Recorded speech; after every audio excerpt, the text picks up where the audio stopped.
I want to introduce our distinguished speaker. So I'm delighted to welcome Robin Barnwell to Stony Brook and the Marie Colvin Center. Thank you. His lecture is going to be on Zones of Conflict, the art of investigative documentary filmmaking. And Robin is the distinguished winner of the 2025 Scripps Howard Journalism Award for Excellence for his brilliant documentary, A Year of War, Israelis and Palestinians. And I also want you to know that he's won an Emmy as well. He won the International Emmy for his film on Mariupol in 2023, on Ukraine, A People's Story. And very much like Marie Colvin herself, Robin puts people at the heart of his investigative storytelling. Anyway, I want to thank the Scripps Howard Fund for sponsoring this important talk with Robin. And we're very lucky to have him here and he's going to tell us about his extraordinary life and work. Thank you, Robin. Thank you.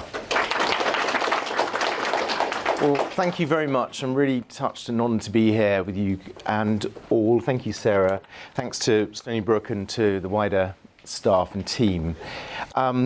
Yeah, I'm a journalist, filmmaker, and a cinematographer. So that's me at the airport. If you ever see someone at an airport with all of that stuff, that's me heading off to Ukraine to make a film about Putin's stolen children, how thousands of children were taken from Ukraine to Russia during the current conflict. More on that later. But I wanted to just say that this is a great opportunity to see you all, because I know that some of you are about to head off into your professional careers in the not too distant future. And journalism, I'm sure you've heard from many people, is such an important profession, especially at this time when so much misinformation, disinformation in the world. Your futures are hopefully going to be very bright. I'm sure that Stony Brook is setting you on a very positive path, and I'm very enthused by everything you're doing. I've just been with a class of some of you here, and just really inspired by the stories that you're already starting to tell. Basically, I work a lot for Frontline PBS, so I'm a sort of although I'm British, I do get involved in American journalism a lot. And obviously the teams, I don't know how many of you are familiar with Frontline PBS's work, I'm sure you probably are. Their mission is to carry out investigative journalism that questions and explains our world. And in some way, the investigations that they've carried out over the years have done sort of extraordinary work that have led to various social change and other key changes. But to start with, I'm going to tell you a little short story. It's September 2006. I'm on a rather dodgy old little plane, African Express Airways, from Nairobi in Kenya to Mogadishu in Somalia, to cover the story of the first Islamic revolution since 9/11, the attacks on the World Trade Center. I'm a little nervous because a month previous, a Channel 4 journalist was killed, shot dead, and a few months previous to that, or just before, Kate Payton from the BBC was also murdered. So Mogadishu had become basically a no-go zone for international journalists. But we forged a relationship, from outside the country with the Islamic courts, the new de facto government of Somalia, and we received an invite to report on what they were doing. On arrival in Mogadishu, we were warned about a man called Aden Hashi Farah Iro, who was wanted by the CIA. He was the leader of an Al-Qaeda affiliate called Al-Shabaab. We were told he didn't like Brits or Americans, and that we should avoid any eye contact with him. But as he was actually staying at our hotel, we guessed that was going to be a bit difficult. Not a great start. My nerves subsided slightly over lunch when one of the members of the government, the Islamic government there, looked me in the eyes and declared that he'd Googled me. I was a little surprised because Googling had only just entered the lexicon in 2006. But as a result of that Googling, he was reassured that actually I wasn't working for the CIA, I was actually a journalist. I'm not too sure how he figured that out, but or came to that conclusion. But my reporter and I spent the next 3 weeks with amazing access to the Islamic courts. Without incident, we ended up making this film, Somalia, Hearts, Minds and Holy War. I even struck up a conversation with the CIA's wanted man, Iro, and he gave us a trip out to the front line where the Ethiopian army on the other side was preparing to invade. Iro was killed in an American drone strike in 2008.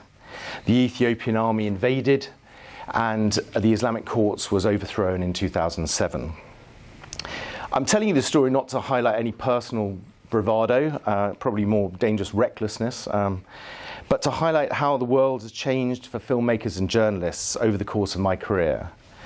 The kind of access my colleague and I got, to the Islamic courts and the Al-Qaeda affiliate wouldn't be given today. These organizations have their own media outlets. They don't need the sort of traditional mainstream, so-called mainstream media to report for them. And, and obviously we're seeing, these organizations would trust the Western media. Obviously we're seeing that in our own countries as well, Western nations, as the so-called traditional media is challenged by the new. But I've always been, as that photo suggests, somebody who is happiest in the field. I like reporting from the field, I like getting to the story, however potentially dangerous that is. If I can report firsthand on the ground, that's what I'm going to do, like lots of other journalists. But I've had to adapt over the years, because there are lots of countries now where I just can't step foot. They wouldn't give me visa access, they know who I am, they can look me up online. The rise of authoritarianism globally and the restrictions on journalists, sadly in Western countries as well, brought increasingly, it's become difficult for us to sort of do our jobs on the ground. And I'd like to talk to you about this today, this change in my career and how things have gone. Because whether you want to be a print journalist or a filmmaker, I think some of the things I'm going to tell you are relevant for you today. I mean, one of the big challenges, in our industry is always getting started. How do you actually get, going on a story? The first question I always ask myself is, how are we going to take the journalism forward? How are we going to advance our viewers, readers' understanding of the subject? And how are we going to tell the story in an exciting, engaging way? And I want to kind of give you a few examples. In 2017, people started going missing in northwest China. By the time I started looking at the story in 2018, the Chinese government had placed more than 1 million Muslims in specially built camps. It was actually the largest incarceration of an ethnic population since the Second World War. The BBC had been on the ground, but the Chinese government had basically prevented them from really covering the story.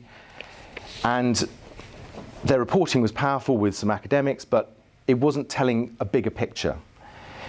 I thought the larger frame for the documentary was to sort of cover a new form of governance that's being developed to control humans through technology, which is called digital authoritarianism. And when historians look back at the kind of origins of this digital authoritarianism, I think that probably Xinjiang will be a feature, and the Uyghurs will be seen as their sort of first kind of victims. Now, having researched this and sort of got the concept, I want to tell the story of the Uyghurs, but I also want to tell the bigger story of digital authoritarianism and the export of surveillance technology around the world to repress humans, and to tell the story of how the Uyghurs are these sort of the guinea pigs in this laboratory. So that's what I thought would take the journalism forward. But how was I going to get access to that story? How am I going to get? Now, in the old days, I would have gone on a plane to China. I would have hoped that I might be able to get out to Xinjiang, but I wasn't going to get a visa to do that story. It's something the Chinese government didn't want. That's not a story they wanted to have told. So this brings me back. There's been a lot of eyes in this talk so far, and I apologize for that. But I would emphasize that one of the key things, which everyone in this room, I hope, will understand, is that journalism is often teamwork. You're only as good as your team, and who you select to work with can make or break a project. We're judged on delivery, right? And what you put on the screen for people to watch and what we write matters, there's nothing more than delivery. So what was, so I started forming a team, and I decided the only way that you could basically we decided that the only way to sort of get to the story was essentially to hire, to build an undercover team who could sort of go to Xinjiang and help tell the story for us. We were going to do the filming outside Xinjiang, we were going to do other elements of the story, but to actually get to take the journalism forward, we needed to get on the ground.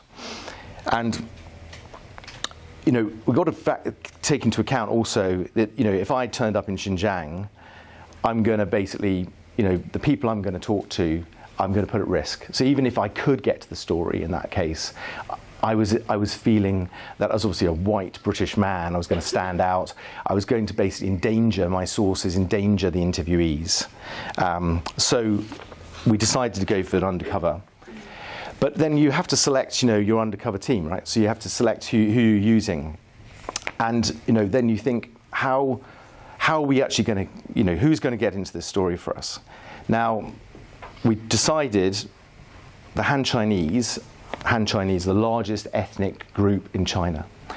And basically we thought that what we needed to do is have a Han Chinese undercover operator, because they're going to come under less surveillance and suspicion than the Uyghurs.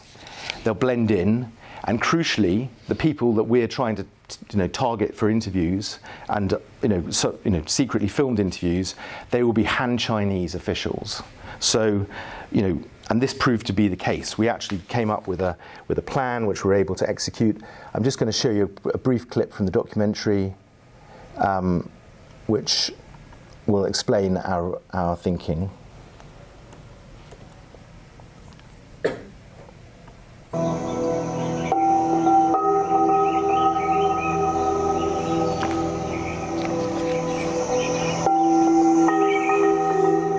So far, no journalist has been able to work freely in Xinjiang.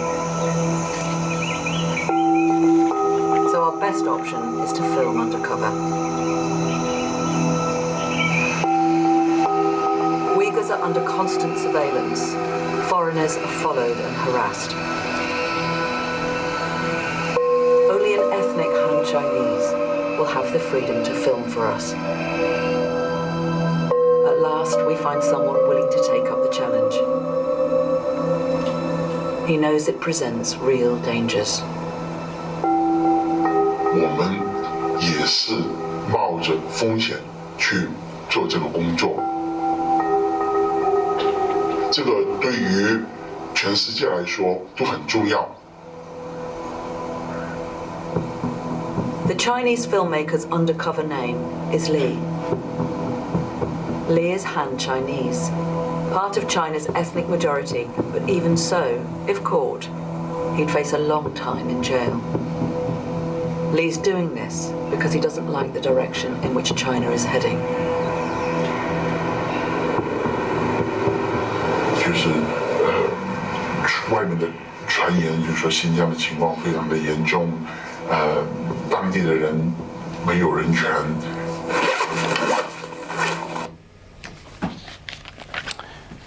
So, undercover operations are always incredibly nerve-wracking to run. First and foremost, you need to understand the risk versus the reward. Whether your undercover understands the risks and they're willing to take them, and what the consequences potentially could be if the operation goes wrong. I posed as a tourist in the past in Zimbabwe when I was investigating the mass murder of informal diamond workers.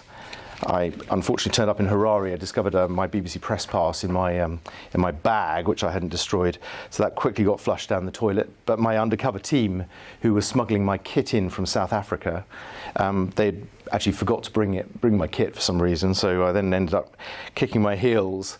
But we were able to finally get on with the job, and we were able to go around covertly filming, people who were witnesses to what had happened. We gathered video and testimonial evidence, and we were able then to take our findings to the International Criminal Court in The Hague, and they were able to basically take that case forward. Obviously, Zimbabwe didn't hand over anyone. It was all linked very heavily to the higher echelons of the government, President Robert Mugabe at the time, who was the president. But again, that was sort of an example of how we're able to use, sort of undercover and secret filming to gather the evidence we wanted. I mean, one of the key things is obviously when you meet your team who've been, on the undercover operation, it's a bit of a mixture of emotions, because you're happy they're safe, but at the same time you're wondering, have they delivered? What have they got? And I'm just going to show you a clip from this film, because our undercover Lee, in Xinjiang, who was there for a few weeks, he, again, was the aim of the film was to take the story forward, as I said, to show how the surveillance state was being built out, the Uyghurs were being the guinea pigs and suffering as a result, and how the export of this technology was going around the world. Now, on the target list, Lee's target list, we had essentially asked him to try and get into one of the surveillance companies on the ground in Xinjiang. Now, this was quite a big ask. He was posing as a businessman, and he went in to this surveillance company and was able to deliver something, an interview. I won't give you the whole, won't show everything, but it was quite a coup in terms of his achievement.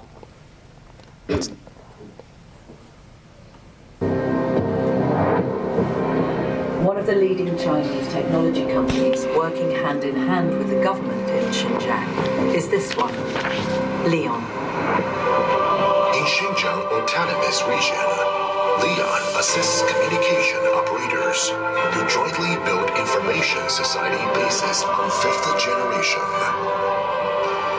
Leon is a key actor, helping the authorities here build the most complete surveillance state in history. With providing border security.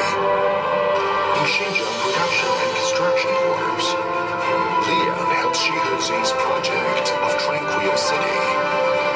In Kashgar, Leon supports local public security bureau in constructing and upgrading security and protection system. Posing as a businessman with an interest in the tech sector, our undercover filmmaker Lee manages to get a meeting with Leon executives. 现在新疆做的安防的话，是全国来说国家是最上心的，主要提供像基于人脸呀，或者说是结构化。您看到，就是每一条小路、每一条街道，它都会有摄像头，哪怕你只是一个小巷里面，它分出有不同的方向，它都会有摄像头，就是基本上是全方位覆盖。所以说，你可能看到觉得这个摄像头它只是一个摄像头，但是你其实不知道它可能就会被你的这个人，你在这摄像头下面走过去，它会有你所有的信息，包括它会对你的整个行为轨迹，包括你的面部表情，包括你的很多东西，它会进行这种东西。 Our tech engineer explains what it's being used for.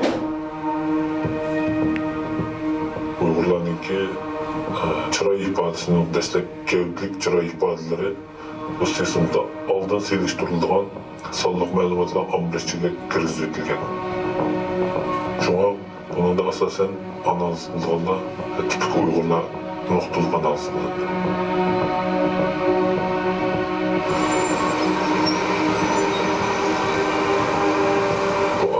Asasen kompüterde bu adamın xatarlik adam, normal adam yoki qisman binormal adam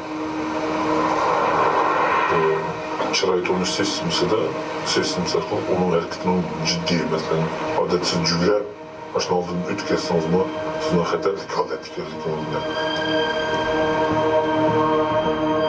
buni darhol jamoat xavfsizlik tarmoqlari ya ügünüşke apırdı veya ki kamaxana apırdı. Collaboration between the Chinese government and technology companies goes even further. We're about to be told by Leon executives that their company's at the heart of a highly secret state project.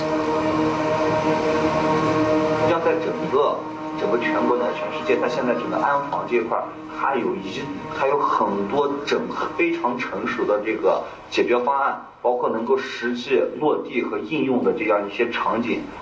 其实安防我表面2个字，但是其实有怎么样的一些运用呢？这个具体的不方便多说，因为这个很多安防这方面它是涉及到涉密的，它是涉密的。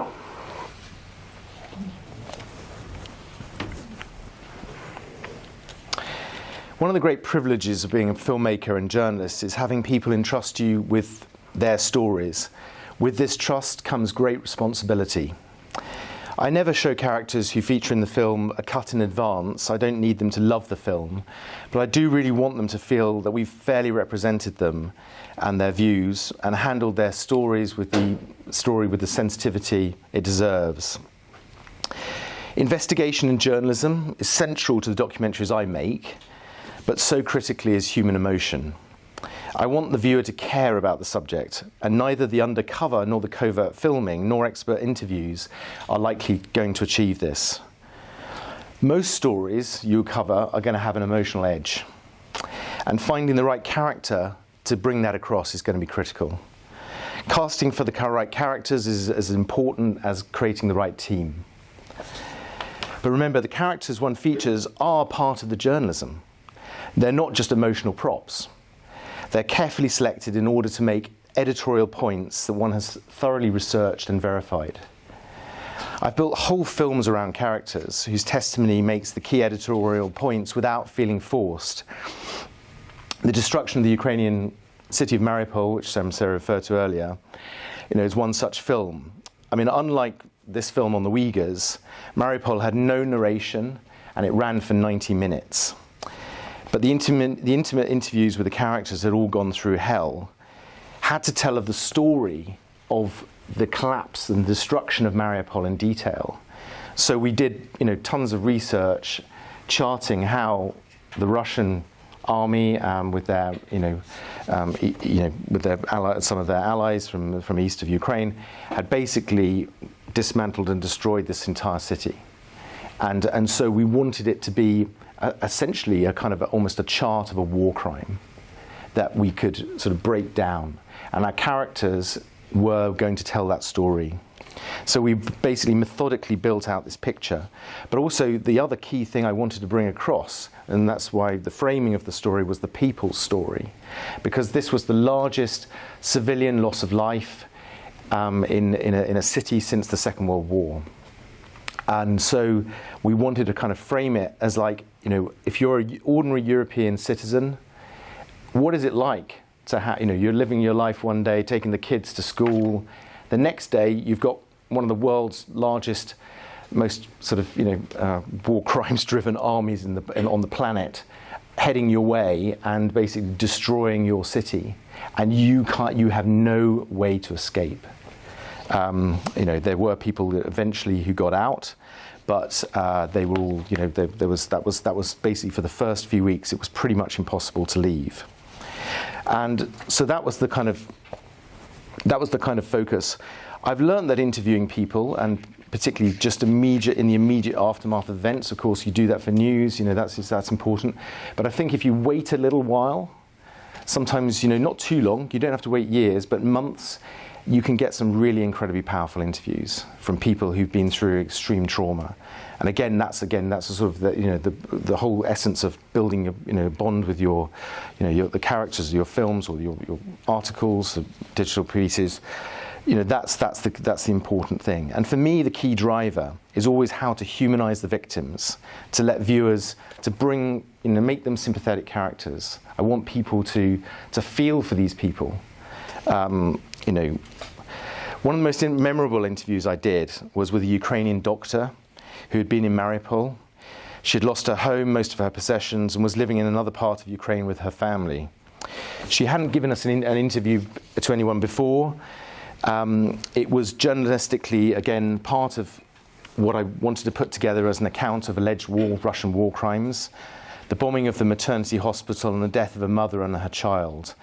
I had to watch this interview back time and time again when I was editing it, and it never failed to deeply upset me. Just warn that some of the images are a little bit might be on the nose. So this is also for broadcast, so people should be okay. But just wanted to warn you.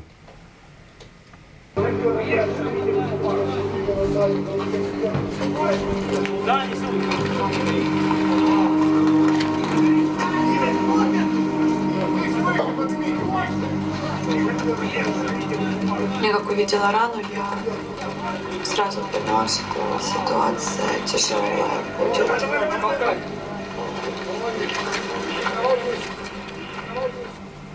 И я очень хорошо помню, что она взяла меня за руку, ну, то есть она как-то так схватила меня даже за руку, вот так вот сжала и говорит: пожалуйста, не спасайте меня, я не хочу жить.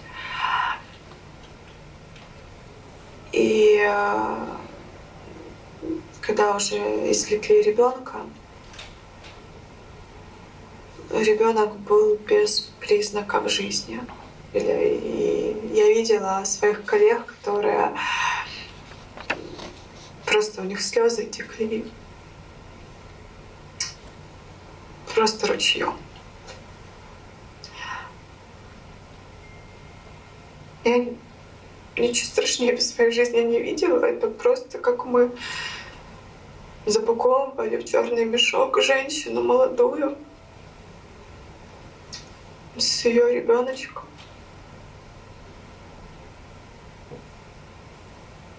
Вот так вот ей под грудь положили.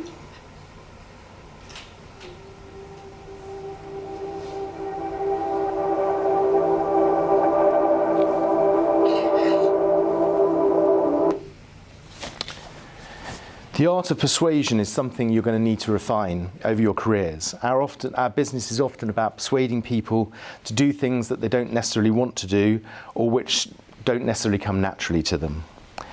As I said, we often spend, in my business in documentary making, I'm have a luxury of time sometimes in order to build relationships. In news, obviously, you're gathering on the ground, and you might not have that same luxury. But I mean, for me, it's about, it's one of the trickiest parts of the job, but it's the psychology, and that's a big part of our work. Is basically psychology, reassuring people, building trust, building a relationship, and it's one of the most satisfying parts of the job. And it's our ability to empathy, our ability to empathise with other humans, which is particularly important. I just want to. I know that some of you have already seen the Israelis and Palestinians film, and I don't want to sort of run through everything all over again on that particular film, but I wanted just to kind of show you one clip. This was I've got two here, one with an Israeli and one with a Palestinian. I'm just going to show you the Palestinian. This was I can show both if I've got time. That's great. Not everyone will have viewed the documentary. Yeah. Gali was Gali Adan. Was somebody. I mean, again, the Israeli and Palestinians film was a really difficult one to make because, I'd been to Gaza before. But as I'm sure everyone's aware in this room, the Israeli government won't allow international journalists into Gaza. So, although I'd been there before, it was a war, the first war that I've actually covered, as it were, by not actually being there. But again, a little bit like with Mariupol, where I didn't actually go there either, but I went to Ukraine. It's about finding clever ways in which to tell the story. So in which case, obviously on the Israeli side, one was able to interview Israelis, although that was quite difficult because they're quite distrusting of European journalists. They sort of feel we're pro-Palestinian and less sort of. But obviously, so it's important to obviously maintain that credibility and maintain that objectivity. And so it took me a long time to actually persuade this one person, Gali Adan, whose husband had been taken hostage and whose daughter had been killed.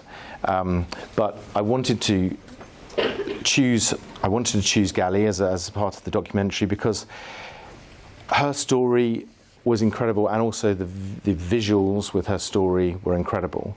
And so I wanted people to look at what had happened on October the 7th. Whatever your views on the conflict, I wanted people to look at this particular person as a human being who had something terrible happen to them. And I'll show you the Palestinian clip in a second. But this is the first one is with Gali.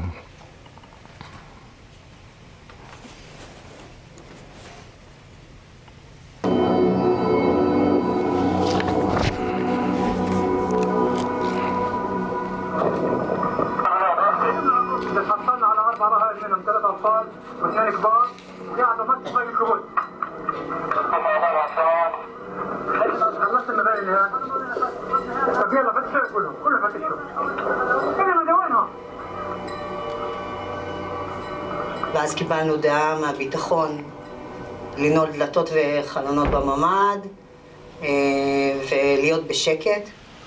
אללה אכבר! אני מגיע! מהרגע הזה אנחנו פשוט בפחד נוראי, באימה. היי, אני מגיע! אני מגיע! אני מגיע! يلا روح روح روح أنا عندك אנחנו שומעים מישהו הולך על זכוכיות בבית. אני מנסה לחשוב מה אפשר לעשות, ואני תופסת את יעל.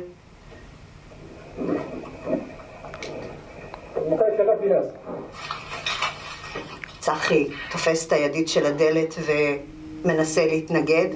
אני מזהיר!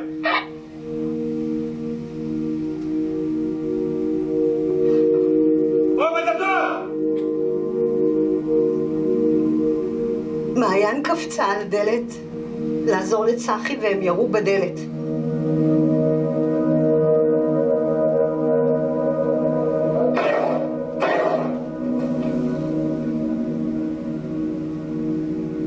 ואז הם נכנסים, פותחים את האור.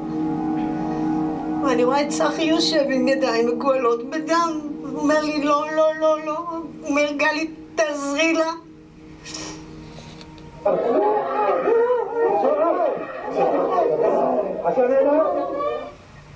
ואני עוברת אל הגוף שלה לאט לאט כדי לבדוק איפה היא נפגעה, כי לא הבנתי. ואני רואה שאני עולה עד לראש עם עיניים פקוחות, ואני עושה ככה ואני מרגישה את הפגיעה והיא קריטית. ומאותו רגע אני אומרת לצחי, צחי איננה. אין.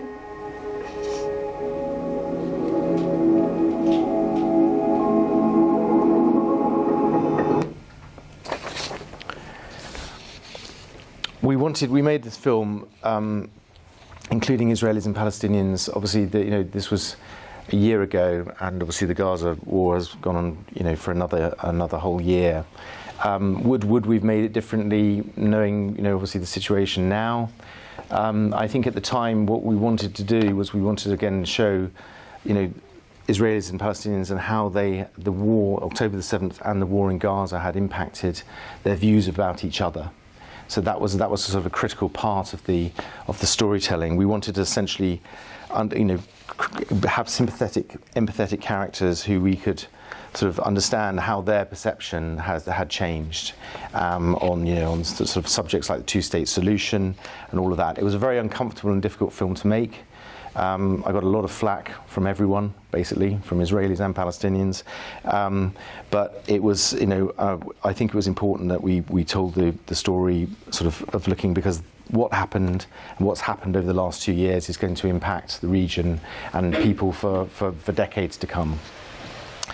A major change during my career, which is obviously going to be very important for yours, is obviously how much people film themselves. And so again, the two stories, both of Gaza and Mariupol, In the past, not getting to the story would have been a real problem.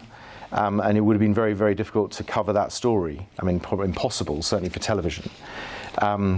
But with nowadays, people filming themselves, with social media accounts, we were able with Gaza to set up a team inside Gaza, but also from the UK to scour thousands of social media accounts to basically find the kind of footage that we felt was important to tell the story of Palestinians in Gaza. And the characters, our character hunt and search was based on obviously people who'd had the strongest archive.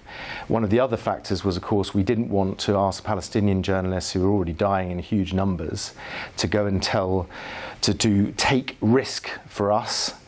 We wanted to basically have a situation where we would have essentially found characters. We'd verified that they weren't, they weren't sort of part of Hamas or.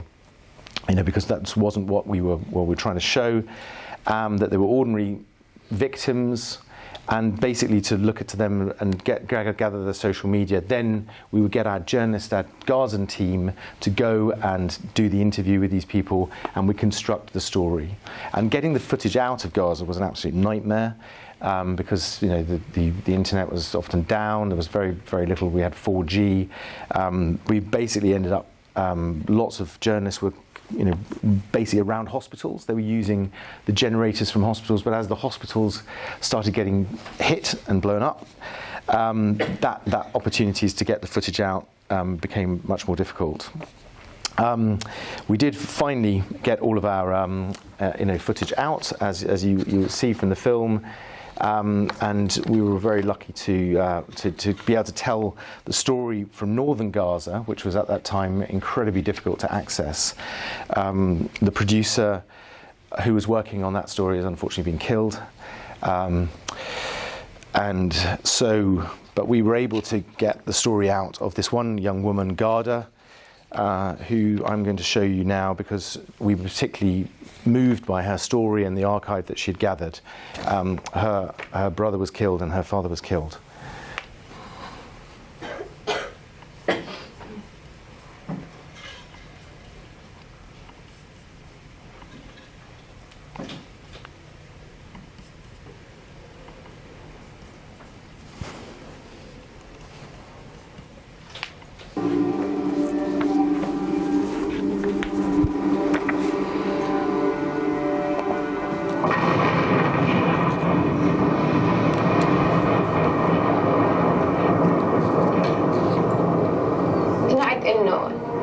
موجود يؤدي رسالة.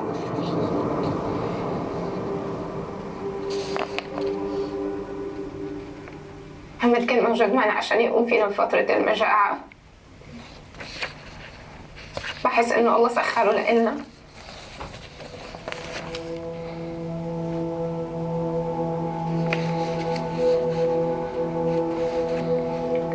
قصفه هواية كتير جامدة. أمي بتعيط كانت قالت لي محمد استشهد.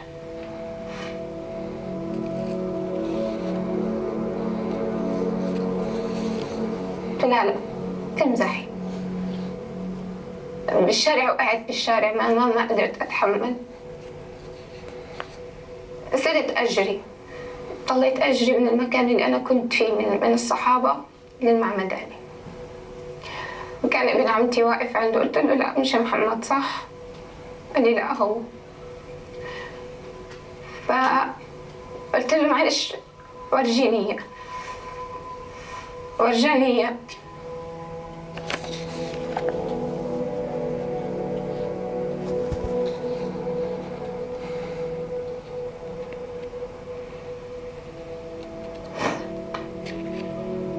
صرت أقول لهم طب كيف استشهد؟ ابن عمتي حكى لي الهواية اللي سمعناها قبل شوي هي المحل تبع أبوكي. الله ندور على اشتاق لأبويا هيك شيء موجود.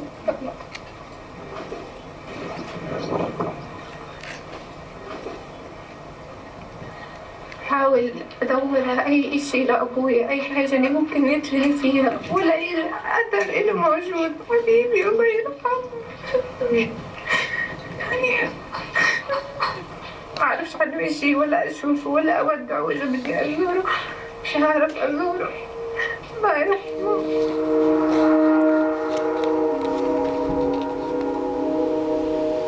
سنوني شو مستشفى كثير بيجيني بالحلم إنه هو منيح بس هو مصاب، فبتخيل إنه بأي لحظة رح يفوت علينا.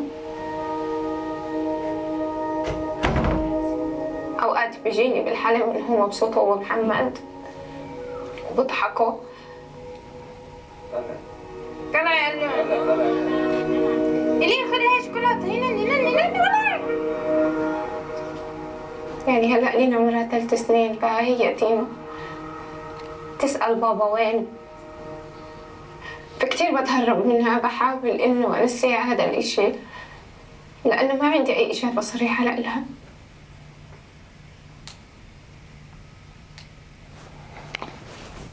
So we were still able to cover the story, even though we can get access on the ground. But then, of course, when you're not with your teams, you've got obviously the verification process, all the kind of boring stuff that we probably don't want to do. That also becomes really important. So the risk assessment writing, the compliance checks for lawyers, the verification is absolutely essential. We verify everything, right? Otherwise, what's the point of us being journalists? We enter into the disinformation world. We basically have to verify. The process that I go through on Frontline, and I'm really proud of American journalism because I think you guys are really big on this, and we are big in this in the UK as well, but I just think you're at another level, and I really think that American journalism is all the better for that. I have to gird myself each time the Frontline fact check happens and the verification process, but it's an incredible process to go through. I learn something about every single time, and I think journalism in this country, in lots of places, in lots of good ways, is in a good place, and and obviously there are some problems as well. But for the final part of this talk, I just want to quickly bring us back to investigating. Sorry, because there's nothing more exciting than running an active journalistic investigation, especially when you start to make progress in unexpected ways. I'm going to take you back to Ukraine. I went back to Ukraine in 2023. I was leading a team investigating, as I mentioned, the stealing of thousands of Ukrainian children from Russian-occupied areas. The number of cases was big, but it was actually surprisingly difficult to tell the story.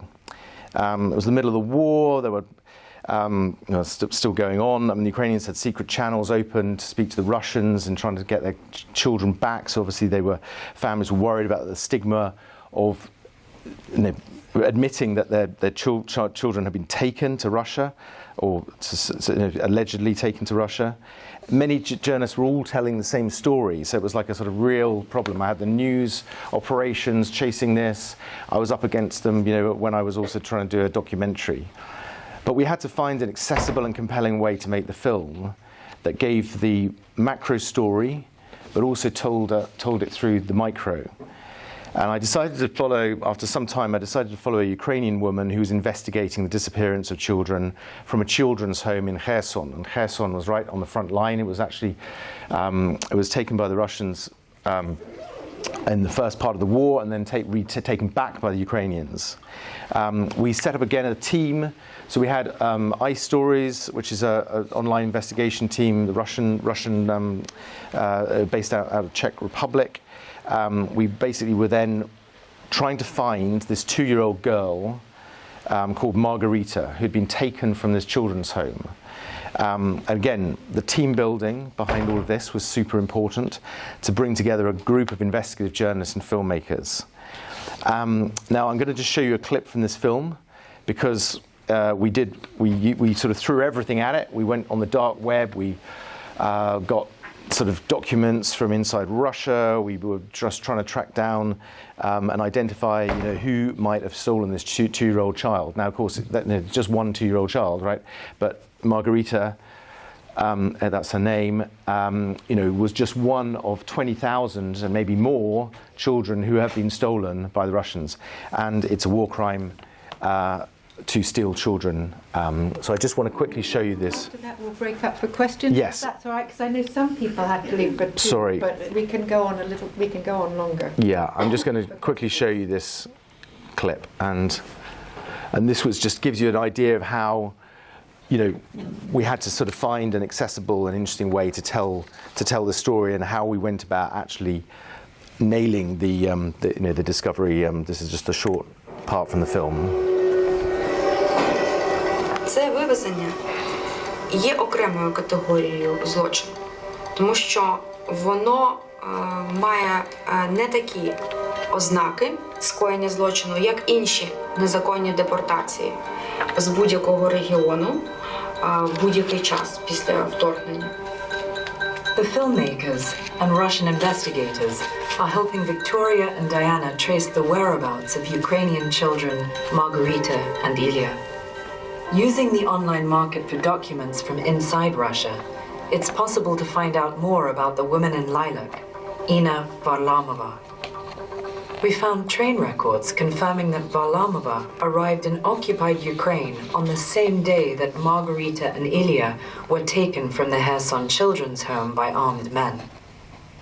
That night, Varlamova, having booked 4 seats on a train, returned to Moscow.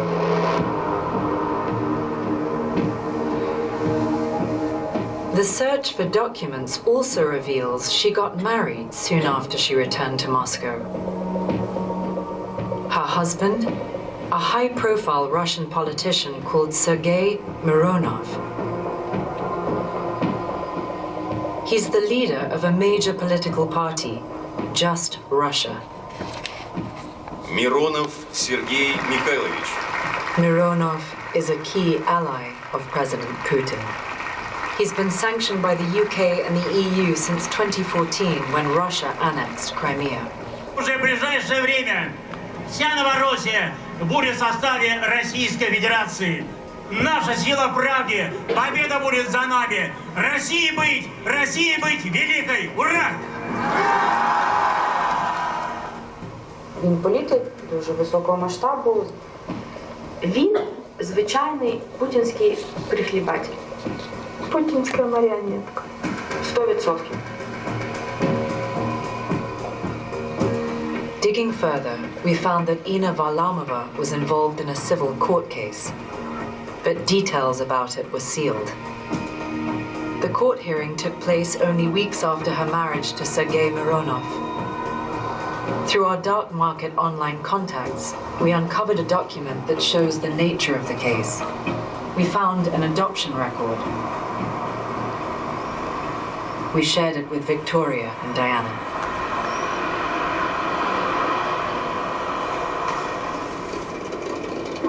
Ребенка, дитина, да? Миронова Марина Сергіївна, затверджена 31 октября 21 року. Як Маргарита. Як Маргарита. Я в шокі. Я теж. Я допомагаю просто. Але це саме та інформація, якої нам не вистачало. Але це ж неймовірно. Буде прийняти на 12-ту. Треба ще раз подивитися. Margarita's date of birth is on the adoption record.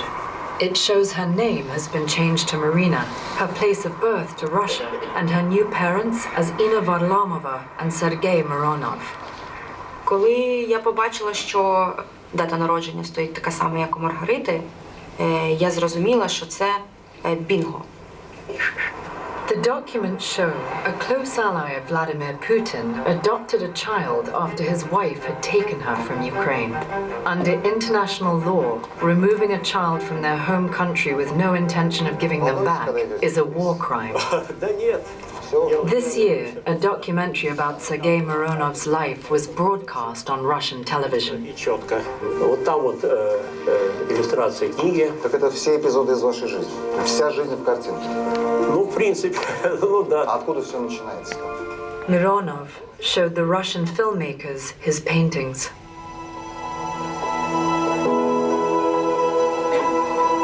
Что это за картина, Сергей? Эта жизнь продолжается. А вы тут счастливый? Конечно.